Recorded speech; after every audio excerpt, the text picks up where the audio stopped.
नमस्कार, आप सभी का मैं स्वागत करता हूँ। ये कोशिश हमारे साथ में क्लास 9 का जो एमएल अग्रवाल से कोऑर्डिनेट ज्योमेट्री के जो इंपॉर्टेंट क्वेश्चंस हैं उसको लेकर मैं फिर से आया हूँ। उसको देखते हैं कौन कौन से क्वेश्चंस हैं।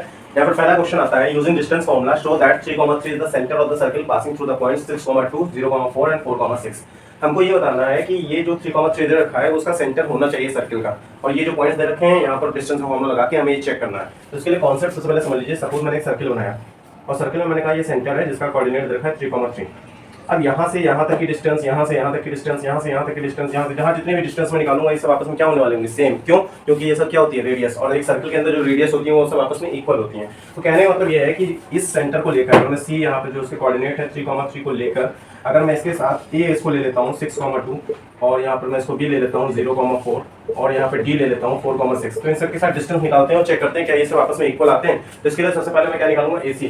तो एसी निकालने के लिए मैं क्या करूंगा, फॉर्मूला लगाऊंगा डिस्टेंस का, √(x2 - x1) का whole square plus y2 - y1 का होल स्क्वायर। तो मैं डायरेक्ट यहाँ पर कर रहा हूँ, समझने की कोशिश करिएगा। √ मैंने लगाया 6 - 3 का होल स्क्वायर प्लस 2 - 3 का होल स्क्वायर। इसको अगर सॉल्व करेंगे 6 - 3 का होल स्क्वायर कितना हो जाएगा, 3 का स्क्वायर प्लस -1 का होल स्क्वायर मीन्स 1 का स्क्वायर, तो 1 ही होता है। तो 3 का स्क्वायर 9 हो जाएगा, 9 + 1 10 हो जाएगा, तो √10 आ गया यहाँ से। अब ये सही मैं बीसी निकालने की कोशिश करूँगा, फिर से वही डिस्टेंस के फॉर्मूले से। बीसी अगर मैं निकालूंगा कितना हो जाएगा, 0 - 3 का होल स्क्वायर प्लस 4 - 3 का होल स्क्वायर। और इसको अगर मैं सॉल्व करूँगा तो कितना आएगा, -3 का होल स्क्वायर मीन्स 9 और 4 - 3 का होल स्क्वायर मीन्स 1, और यहाँ पर सॉल्व करने कितना आएगा, √10 आएगा। फिर से अगर मैं इसको निकालने की कोशिश करूँगा CD, तो अगर मैं CD निकालता हूँ तो फिर से मुझे डिस्टेंस का फॉर्मूला लगाना होगा, तो कितना हो जाएगा, 4 - 3 का होल स्क्वायर प्लस 6 - 3 का होल स्क्वायर, और यहाँ से इसको सॉल्व करेंगे तो कितना हो जाएगा, 4 - 3 का होल स्क्वायर मीन्स 1 का स्क्वायर, और यहाँ पर 6 - 3 का होल स्क्वायर मीन्स 3 का स्क्वायर, तो यहाँ पर 1 + 9 हो जाएगा। फिर से इसको सॉल्व करेंगे, √10 आ जाएगा। तो देखिए सारी डिस्टेंस जो आई है AC, BC एंड CD सब √10 आई है। तो इससे एक चीज क्लियर हो गया कि हमारा जो डिस्टेंस का फॉर्मूला लगा के ये सारी डिस्टेंस हम निकाल रहे हैं ये सब आपस में इक्वल आ रही हैं, और ये सब अगर इक्वल आ रही है तो ये शो हो गया कि रेडियस है। अगर ये रेडियस है तो ये भी कंफर्म हो गया ये इसका सेंटर था, क्योंकि यहाँ से यहाँ तक की डिस्टेंस रेडियस में ही कन्वर्ट हो रही थी। आशा करता हूँ ये कॉन्सेप्ट आपको क्लियर हो गया होगा। अब आते हैं नेक्स्ट क्वेश्चन पर। Show that the points A 1,1, B -1, -1, C -√3, form an equilateral triangle. तो इक्विलैटरल ट्रायंगल मींस क्या, जिसकी सभी साइडें आपस में इक्वल होती हैं। तो इस तरीके के क्वेश्चन में सबसे पहले हम क्या करेंगे, फिर से वही चीज, एक छोटा सा ट्रायंगल बना लेंगे, कॉन्सेप्ट समझने की कोशिश करेंगे। सबसे पहले मैं आपको ट्रायंगल बनाकर समझाता हूँ कि कहना क्या चाहता है क्वेश्चन। यहाँ पे आता है, मैंने एक ट्रायंगल बना लिया। इस ट्रायंगल में कह रहा है A B C। A की वैल्यू कह रहा है 1,1 है, B की वैल्यू कह रहा है -1, -1 है, और C की वैल्यू कह रहा है -√3 है। अब एक बार हम AB निकाल लेंगे, एक बार हम AC निकाल लेंगे और एक बार हम BC निकाल लेंगे। अगर तीनों आपस में इक्वल आ रहे हैं तो इक्विलैटरल ट्रायंगल होता है। यही क्वेश्चन एक और तरीके से आता है, आइसोसेलेस ट्रायंगल। आइसोसेलेस ट्रायंगल में आपको दो साइड्स आपको इक्वल दिखानी होगी, तो कॉन्सेप्ट वही रहेगा, बस आपको देखना होगा क्वेश्चन क्या क्या आ रहा है। तो यहाँ पर सबसे पहले AB निकालते हैं डिस्टेंस के फॉर्मूले से। डायरेक्ट में लगाऊंगा x2 - x1 का whole square plus y2 - y1 का होल स्क्वायर। तो यहाँ पर सॉल्व करने की इसको कोशिश करते हैं, कितना हो जाएगा, -1 का होल स्क्वायर, इन दोनों के बीच में लगा रहा हूँ मैं, plus -1 and again -1 whole square.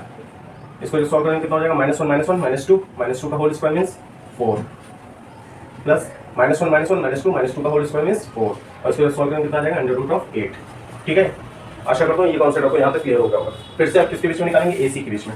AC के बीच में निकालना होगा तो क्या करेंगे, फिर से वही चीज, -√3 -1 का होल स्क्वायर, देन √3 - 1 का होल स्क्वायर प्लस √3 - 1 का होल स्क्वायर। इसको सॉल्व करना पड़ेगा a - b के होल स्क्वायर से। तो उससे पहले मैं आपको बताना चाहूंगा, मैंने जब पहला वीडियो इसको डाला था तो मैंने आपको बताया था कि यहाँ पर माइनस जो है इसको मैं कॉमन करके बाहर लाऊंगा तो स्क्वायर लगा होगा तो पॉजिटिव में चेंज हो जाएगा। डायरेक्ट मैं यहाँ पर इसको ऐसे भी लिख सकता हूँ, √3 + 1 का होल स्क्वायर प्लस √3 - 1 का होल स्क्वायर। अब इसको मैं ओपन करता हूँ a + b के होल स्क्वायर से, तो कितना हो जाएगा, 3 + 1 + 2√3 प्लस 3 + 1 - 2√3। अब देखते हैं, आपको कुछ कैंसिल आउट हो सकता है। यहाँ ये प्लस का 2√3 माइनस 2√3 कैंसिल हो जाएगा, 3 + 1 4, 3 + 1 4, 4 + 4 8। फिर से देखिए यहाँ पर √8 मिल गया। तो हमारे पास दो साइडें AB और AC जो है उनको √8 मिल चुकी हैं। अब निकालना होगा उनको BC। तो BC के लिए फिर से स्टार्ट करते हैं। BC के लिए अपना फॉर्मूला फिर से वही रहेगा। तो BC इन दोनों के बीच में निकल रहा है, तो -1 और -√3 है, तो -√3 माइनस माइनस प्लस हो जाएगा, तो +1 होल स्क्वायर प्लस √3 + 1 का होल स्क्वायर, √3 + 1 का होल स्क्वायर, क्योंकि माइनस माइनस क्या हो जाएगा, प्लस हो जाएगा। इतना क्लियर हो गया होगा मैं आशा करता हूँ। अब यहाँ मैं आता हूँ, यहाँ देखिए, अब ये इसको मैं ऐसे लिख सकता हूँ, √1 + √3 1 - √3 का होल स्क्वायर, √1 - √3 का होल स्क्वायर, और इसको मैं लिख सकता हूँ √3 + 1 का होल स्क्वायर। अब इसको ओपन करते हैं, तो ये a - b के होल स्क्वायर से ओपन करिए इसको, 1 + 3 - 2√3 प्लस 3 + 1 + 2√3 देखते हैं कुछ कैंसिल हो सकता है। ये कैंसिल हो गया, 3 + 1 3 + 1 4 हो गया, 4 + 4 8 हो गया, √8 यूनिट्स यहाँ भी आ गया। ये सब यूनिट्स में चल रहा है। अगर क्वेश्चन में यूनिट दे रखी है तो ठीक है, नहीं दे रखा तो आपको यूनिट मेंशन करना होगा, यूनिट्स लिख दिया जाता है वहाँ पे। तो इस तरीके से क्लियर हो गया कि AB की जो वैल्यू आई है वही वैल्यू AC की वैल्यू है, वही वैल्यू BC की वैल्यू है। जब तीनों साइड से आपस में इक्वल हो गए तो कौन सा ट्रायंगल होगा, इक्विलेटरल ट्रायंगल हो गया। और कोऑर्डिनेट की हेल्प से हमने शो कर दिया कि ये इक्विलेटरल ट्रायंगल फॉर्म करता है।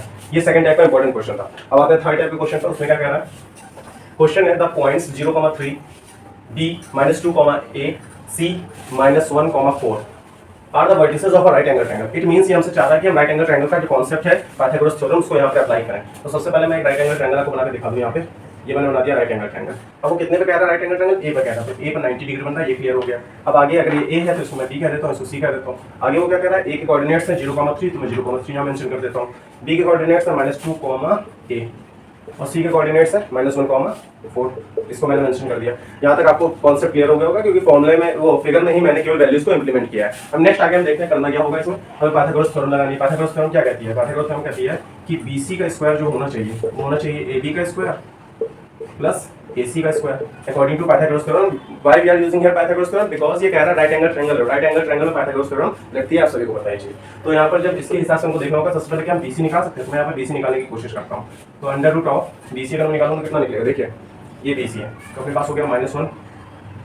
अब जब इससे जाएगा तो प्लस हो जाएगा ये होल स्क्वायर प्लस 4 - A का होल स्क्वायर। हो सकता है कि नहीं हो सकता है। अब ये BC स्क्वायर मुझे करना है तो मैं BC स्क्वायर कर देता हूँ यहाँ पर। तो ये रूट हट जाएगा, यहाँ पर कितना हो जाएगा 2 - 1 इट मीन्स 1 का स्क्वायर 1 प्लस 4 - A का होल स्क्वायर। ये आ गई BC स्क्वायर की वैल्यू। अब AB स्क्वायर की वैल्यू देखते हैं कितनी है। AB की निकालिए, AB ये हो गया तो AB स्क्वायर। तो यहाँ से कितना हो जाएगा -2 -0 का होल स्क्वायर प्लस 3 - A का होल स्क्वायर। अब इसको अगर हम सॉल्व करना चाहें तो कितना हो जाएगा, ये हो जाएगा 4 प्लस 3 - A का होल स्क्वायर। ये हो गया। नेक्स्ट अब हम देखते हैं कि हम BC निकाल सकते हैं। BC हो चुका, हमारे पास AB हो चुका। अब हमको निकालना है AC। तो AC का स्क्वायर निकालते हैं। AC का स्क्वायर कैसे निकलेगा, -1 -0 का होल स्क्वायर प्लस 4 - 3 का होल स्क्वायर। यहाँ से जब इसको निकालेंगे तो कितना हो जाएगा, ये हो जाएगा 1 और ये हो जाएगा 1 और ये AC स्क्वायर की वैल्यू कितनी आ जाएगी 2। AC स्क्वायर की वैल्यू आ गई 2। अब इस फॉर्मूले में जो इसका पाइथागोरस थ्योरम का फॉर्मूला था उसमें वैल्यूज को पुट करते हैं। तो BC स्क्वायर की वैल्यू थी अपने पास 1 प्लस 4 - A का होल स्क्वायर। ऐसा इसलिए कर रहे हैं क्योंकि हमें स्मॉल a की वैल्यू चाहिए। Is equals to AB square की वैल्यू कितनी थी 4 प्लस 3 - A का whole square plus AC square की वैल्यू कितनी थी अपने पास 2 थी। उसको मैंने यहाँ पर कर दिया। अब फिर इसको सॉल्व करते हैं यहाँ पे। अगर इसको यहाँ से सॉल्व करेंगे तो कितना हो जाएगा, 1 एज इट इज रहेगा। A - B के होल स्क्वायर से खुलेगा 16 plus A square minus 8A is equals to 4 plus 9 plus A square minus 6A plus 2। अब इसको सॉल्व करना है तो देखते हैं कैसे सॉल्व होगा। 16 + 1 17 हो जाएगा। कुछ कैंसिल हो रहा है, पहले इसको देख लेते हैं। कुछ कैंसिल हो रहा है यहाँ पर, हाँ A स्क्वायर कैंसिल हो रहा है तो उसको कैंसिल आउट कर देते हैं। अब यहाँ पर देख रहे हैं हम लोग कि यहाँ पर ये 16 + 1 कितना हो गया 17 minus 8A is equal to 9 + 4 13 और 13 + 2 15 15 - 6A ये हो गया। अब शिफ्टिंग कर दीजिए, -8A को उधर शिफ्ट कर दीजिए, 15 को उधर शिफ्ट कर दीजिए तो ये कितना हो जाएगा 17 - 15 is equal to -6A plus 8A। इसको सॉल्व करेंगे कितना हो जाएगा 2A हो जाएगा और इसको सॉल्व करेंगे कितना हो जाएगा 2 हो जाएगा। तो A की वैल्यू कितनी निकल के आएगी 2/2 that will be 1। So small a की वैल्यू हमारे पास निकल के आ चुकी है 1। यही हमको यहाँ पर फाइंड करना था। आशा करता हूँ ये कॉन्सेप्ट आपको अच्छी तरीके से क्लियर होगा। और ये रहा आपका होमवर्क। आपको पहले क्वेश्चन को देखकर बताना है आइसोसेलेस ट्रायंगल होगा कि नहीं होगा, और सेकंड वाले क्वेश्चन में आपको रेक्टेंगल के वर्टिसेस देखने हैं और एरिया बताना है। जो भी राइट आंसर होगा कमेंट बॉक्स में जरूर टाइप करिएगा। जय हिंद, जय भारत।